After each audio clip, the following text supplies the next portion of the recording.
It is late, and your room is still warm.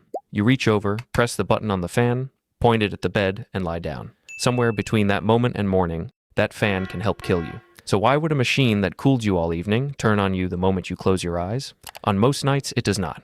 You wake up, you are fine, the fan did its job, and you never think about it. But a fan does not cool a room. It has never cooled a room. It moves air across skin. Whether that helps or hurts depends on conditions in the room. Those conditions get checked constantly by you, right up until the second you fall asleep. This is the story of what your body switches off when it sleeps, a gap in your defenses that opens every single night, and why the deadliest hour of a heat wave is not in the afternoon. Let's clear something up straight away, because the title is doing something slightly dishonest and I want to get ahead of it. There is a country where this belief is official folklore. In South Korea, generations grew up being told that sleeping in a closed room with a fan running can kill you overnight, fan death. The explanations offered were strange. The blades chop up the oxygen. The moving air creates a vortex that stops you breathing. The fan chills a sleeping body into hypothermia.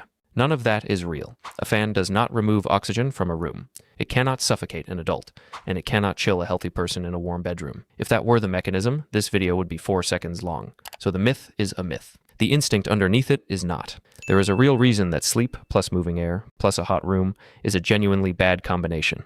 It has nothing to do with oxygen. It has to do with what happens to your thermostat the moment you stop being conscious. And hold on to one small question before we go anywhere. Why can you not fall asleep when it is hot? Not why is it unpleasant, why does it not work? We come back to that. Start with the fan, because it is a much dumber object than people think.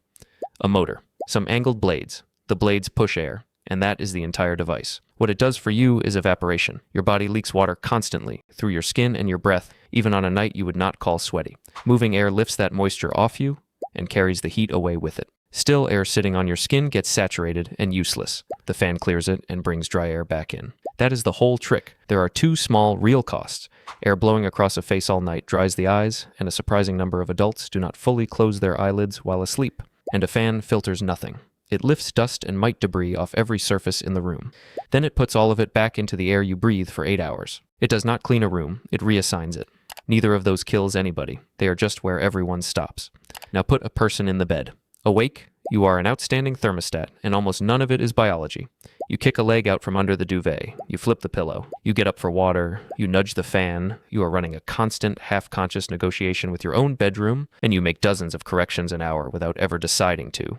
That behavior is the single biggest defense humans have against heat. Not sweating. Behavior. Sweating is the backup. Then you fall asleep and the negotiator leaves the building. A sleeping person does not get up for water. A sleeping person does not notice the room has warmed by 3 degrees since midnight, because there is nobody home to notice. Only the automatic system underneath is still running, and that system is about to have problems of its own, which leaves the fan as the only thing in that room still taking action.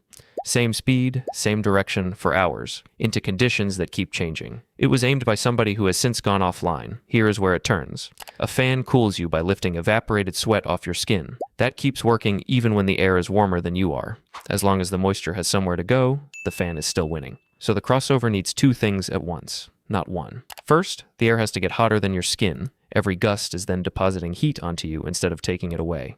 Second, the air has to be too saturated to accept any more water. When the air is already full, sweat just sits on you. The evaporation that was paying for all that incoming heat has stopped. Either condition alone is survivable. In dry heat, the fan keeps cooling you because the moisture still has somewhere to go. In humid warmth, you are uncomfortable, and the fan still helps. Put both together and the arithmetic flips. Heat arriving, nothing leaving. The fan has not broken. It is doing exactly what it always did, which is push air. The air is simply on the other side of you now. At that point, the fan is a convection heater aimed at a sleeping body. You already own the industrial version. It sits in your kitchen. It has a fan in the back of it. The reason it cooks faster than the old one is simple. Moving hot air pours heat into an object far faster than still hot air does. That is not a metaphor. Same physics, lower setting, pointed at your bed. My fan points at a wall now. But the fan flipping direction is not the escalation. This is, you do not sleep in one state. You cycle. Deep sleep, then lighter sleep. Then a stage where your eyes move under the lids and the brain runs almost as hot as it does right now. In that stage, your thermostat does not drop to low power. It stops. Sweating is suppressed. Shivering is suppressed. The reflex that opens and closes the vessels in your skin to shed or hold heat goes quiet. Your body stops defending its own temperature and drifts toward whatever the room is doing. In thermal terms, you spend part of every night closer to a reptile than a mammal.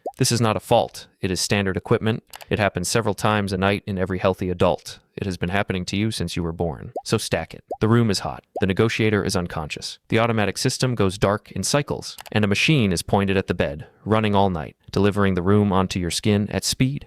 Nobody in that bed is defending anything. Heatwave deaths are not decided in the afternoon. When researchers look for the measurement that best predicts how many people a heatwave takes, the daytime peak is not the winner. The strongest predictor is how warm the night stayed. A savage afternoon followed by a cool night is survivable. A mild afternoon followed by a night that never drops is the dangerous one. The reason is recovery. Your body treats a hot day as a debt. Overnight, in a normal summer, you repay it. Core temperature falls. The cardiovascular system stands down. You start the next day level. When the night stays warm, nothing gets repaid. You begin the second day carrying the first, and the third carrying two. Cities do this to you mechanically. Brick, asphalt, and concrete soak up heat all day and release it slowly after dark. The building you sleep in is a storage heater that you are inside of. Rural air cools after sunset. City air keeps handing the day back to you until roughly the time your alarm goes off. And humid nights are worse again. Saturated air gives heat up slowly, so the room outside your window never really empties. That is the same second condition from earlier, sitting over an entire city. For years I blamed the afternoon. Wrong shift. Now go back to the question from the start. Why can you not fall asleep when it is hot? Because sleep has an entry requirement. Before you drop off, your core temperature has to fall, and your body has one fast way to do it. It opens the vessels in your hands and your feet and pushes warm blood out to the surface. Out there, it dumps heat into the room. Your extremities are radiators with fingernails. That flush of warmth in your hands is not a symptom of getting sleepy, it is the mechanism.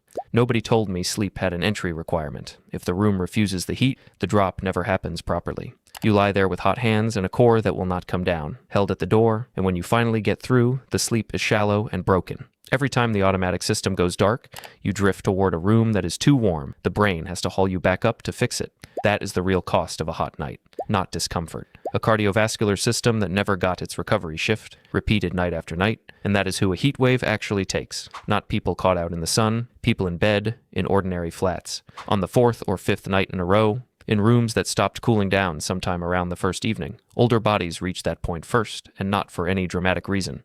Sweat production falls with age. The thirst signal gets quieter, so the water is never replaced. Common heart and blood pressure medications blunt the exact responses the body is trying to use. That is why doctors watch older patients closely during a heat wave. Not a fault in the medicine. None of it is visible from outside. Somebody seems tired, and then it is a medical emergency. In a single European summer, in 2003, that pattern killed more than 70,000 people. What those nights had in common was that they never cooled down. In an enormous number of those rooms, there was a fan, running until morning, pointed at the bed, doing the only thing a fan can do. So run it back in order. The room fills with heat and stops giving it back after dark. You fall asleep, and the part of you that would have opened a window goes quiet.